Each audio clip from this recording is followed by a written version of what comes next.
আজকে ঠিক আমার কাছে অন্যরকম একটা অনুভূতি হচ্ছে। নিজের ইনকামের টাকা, নিজের টাকা যতটুকুই হোক না কেন, হয়তো ৫০০, ১,০০০, ২,০০০, কিন্তু নিজের ইনকামের টাকা খুব বেশি ভালো লাগতেছে। মানে কী রকম একটা আনন্দ হচ্ছে সেটা আমি বলে বোঝাতে পারবো না। আসসালামু আলাইকুম, সবাই কেমন আছেন? আর সেই আনন্দতে আজকে তো আমি মজাদার একটা জিনিস রান্না করে খাওয়াবো বাসার সবাই। তো সেটাই, ফুল ভিডিওটা দেখেন, আপনাদের কাছে ভালো লাগবে। আসসালামু আলাইকুম, সবাই কেমন আছেন? আশা করি সবাই ভালো আছেন। আলহামদুলিল্লাহ অনেক অনেক ভালো আছি।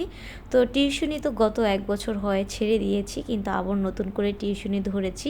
কারণ বাসায় এত অবসর থাকি, আমার অলসতা ধরে গেছে, আমার ভালো লাগতেছিল না।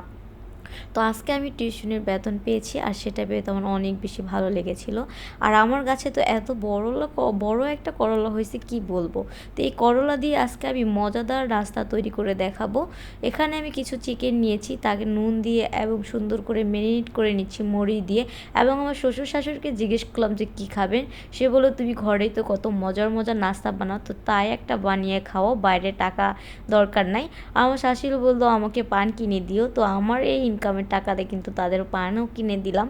মানে এবং আমার মায়ের জন্য কিছু পাঠাইছি। নিজের টাকা বলে কথা, কবে চাকরি করবো, মা বাবার দায়িত্ব কবে নেব সেটা জানি না, কিন্তু এতটুকু করছি। এখান থেকে চেষ্টা করি মাকে কিছু দেওয়ার জন্য। মাকে বলেছি, মা এটাতে তুমি কিছু কিনে খাইও। মা না করেছে, কিন্তু তারপরও সে আমাকে ২-১ দিন পর পরে টাকা পাঠায়, কারণ আমার প্রচুর পরিমাণে মা আমাকে এত হেল্প করে বলার বাইরে।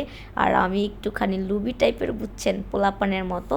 তো এই কারণ, কিন্তু আজকে এবারের আমি আমার মায়ের জন্য টাকা পাঠাইছি যে মা তুমি কিছু কিনে খাইও। সে বারবার না করতেছিল, তারপরও কারণ আমার ইনকামের টাকা, তাই আমার ভাল লাগতেছিল। এখানে আমি কিন্তু উপকরণগুলো মিক্স করে নিয়েছিলাম। শুকনো উপকরণ সেখানে ছিল হলো চালের গুঁড়া, ময়দা এবং হলো বেসন। তো এর সাথে একটু নুন এবং মরিচের ফাঁকি মিক্স করে নিয়েছিলাম। আর এখানে হলো লম্বালম্বি করে আলু হালকা সিদ্ধ করে নিয়েছি। আর আমার গাছে যে অসাধারণ একটা করলা হয়েছিল, তা দিয়ে কিন্তু আমি সুন্দর করে গোল গোল করে রিংয়ের মতো কেটে নিয়েছি। আর এই আলুগুলো কিন্তু এখন আমি সুন্দর করে মেখে নিব হলুদ নুন দিয়ে এবং মরিচের ফাঁকি দিয়ে। অলরেডি সব উপকরণগুলো কিন্তু আমার সুন্দর করে মাখা হয়ে গেছে। আর আমার কিন্তু কলিজা ভাজা খেতে খুব বেশি ভালো লাগে। আপনাদের কি ভালো লাগে বলেন? আজকে ভিডিওটা একটু বড় হবে, কিন্তু সবাই দেখবেন, ভালো লাগবে। এবং বাসায় কিন্তু এই মজাদার নাস্তা বানিয়ে খেয়ে ফেলতে পারবেন, কোনো রকম টাকা অপচয় না করেই। ঘরে যদি একটু চিকেন থাকে, আলু থাকে, করলা থাকে, তাহলে কিন্তু মজাদার নাস্তা বানিয়ে খেয়ে ফেলতে পারবেন। এরপর আমি শুকনো উপকরণগুলোর ভিতরে এখন একটা করে চিকেনের টুকরো একটা একটা করে চাপ দিচ্ছি, এবং এভাবে তেলের ভিতরে কিন্তু দিয়ে দিব। এভাবে চিকেন ফ্রাই করে খেয়ে দেখবেন, খুব বেশি ভালো লাগে। হয়তো সবাই অনেক বড় বড় চিকেন ফ্রাই করে খেয়েছেন, ছোটো এভাবে কি খেয়েছেন? তো এটাও কিন্তু এটা অন্যরকম একটা স্বাদ লাগে। তো অবশ্যই আমার অনুরোধে কিন্তু বাসায় এটা ট্রাই করতে পারেন। তো এভাবে সবগুলো উপকরণ কিন্তু আমি আস্তে আস্তে দিয়ে দিচ্ছিলাম। আর আমার বিশেষ করে এত বেশি আনন্দ হচ্ছিল, কি বলবো, অনেক বেশি আনন্দ হচ্ছিল, এক কথায় যে খুব বেশি ভালো লাগতেছিল। সবসময় আমার হাজব্যান্ড বলে যে তোমার হাত খরচ তো আমিই দিই, তো কী দরকার বাইরে এত কষ্ট করে পড়া। আর আমি বলি কি, আমার মেধা টিউশনি কি আমরা শুধু টাকার জন্য করি না? দেখেন, আমরা যে ছোট বয়সে পড়াশোনা করে মেট্রিক পরীক্ষা কত 2019 সালে দিয়েছি, এবং 5, 6 এবং কত আগে পড়া শেষ করেছি। তো কিছু কিছু পড়া কিন্তু আমাদের বাচ্চাদের এগুলো পড়ালে কিন্তু আমাদের মেধাটা চর্চ হয়, এবং আমাদের মাধ্যমে যদি ওরা একটু ভালো কিছু শিখতে পারে এবং সুন্দর করে ওদের কিছু সময় দিতে পারি, তাহলে কিন্তু আমাদের কাছে খুব বেশি ভালো লাগে। আর বিশেষ করে ওদের সাথে সময় কাটাতে আমার খুব বেশি ভালো লাগে।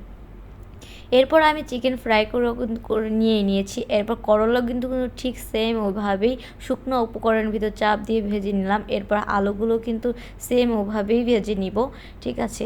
এভাবে বাসায় একবার করে দেখবেন যে কতটা মজা হয়। যে সন্ধ্যা হলে কিন্তু আমাদের সবার অনেক বেশি ক্ষুধা লাগে, কারণ দুপুরের খাবারটা আমরা সবাই জলদি জলদি খেয়ে ফেলি। বিকাল হলে বা সন্ধ্যা হলে প্রচুর পরিমাণে ক্ষুধা লাগে, তখন এসব জিনিস কিন্তু বাসায় করে খেতে খুব বেশি ভালো লাগে, এবং সবার কাছে থেকে কিন্তু প্রশংসাও পাওয়া যায়, অনেক বেশি ভালো লাগে তখন। তো ফাইনালি দেখেন, আমার সব উপকরণগুলো ভাজা কিন্তু হয়ে গেছে, কত সুন্দর হয়েছে। এগুলো তো এখন যার সামনে দেবো সে মুচ মুচ করে সস দিয়ে খেয়ে ফেলবে, বলেন। তো আমরা এই অল্প জিনিসে আমার ফ্যামিলির সবাই মিলে খেলাম এবং সবাই অনেক বেশি, আর বিশেষ করে আমার শ্বশুর শাশুড়ি তো আমার রান্না খুব বেশি পছন্দ করে এবং খুব বেশি প্রশংসা করে, তাই আমার অনেক বেশি ভালো লাগে। আর প্রশংসা শুনতে তো মেয়েদের এমনিই পছন্দ, একটু যদি পাম দেওয়া যায় তাহলে মেয়েরা ফুলে এমনিতেই ঢুম হয়ে যায় বলেন। তো এরপর দেখেন যখন সস দিয়ে এটাকে মানে করলাম, তখন দেখেন কতটা ইয়াম্মি লাগতেছিল, আর এক কথায় অসাধারণ হয়েছিল। তো আজকের ভিডিওটা আপনাদের কাছে কেমন লেগেছে অবশ্যই কিন্তু কমেন্ট করে জানাবেন। আলহামদুলিল্লাহ অনেক বেশি মজা হয়েছিল।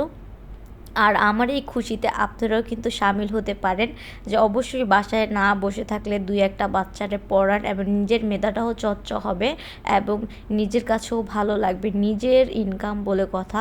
এরপর আর খাওয়া দাওয়া করে আমি আমার একটুখানি দই ছিল ডিপের ভিতরে, তো আমি এখন একটু লাচ্ছি বানিয়ে নিব।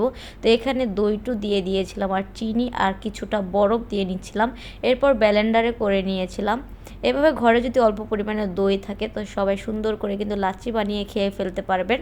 তো এরপর এই যে ফাইনালি আমার লাচ্ছিটা কিন্তু হয়ে গেছে, এটা খেতে কিন্তু আরও বেশি মজা ছিল। মানে ভাজাভুজি খাওয়ার পর এভাবে লাচ্ছিটা খেতে কিন্তু অসাধারণ লাগে, মানে এক কথায় ইয়াম্মি। তো আজকের সব কিছু মিলিয়ে আজকের সন্ধ্যাটা আমার অসাধারণ গিয়েছে। আলহামদুলিল্লাহ আলহামদুলিল্লাহ। সবাই ভালো থাকবেন, পরবর্তী ভিডিওতে আবার আপনাদের সাথে দেখা হবে। Tata, bye bye.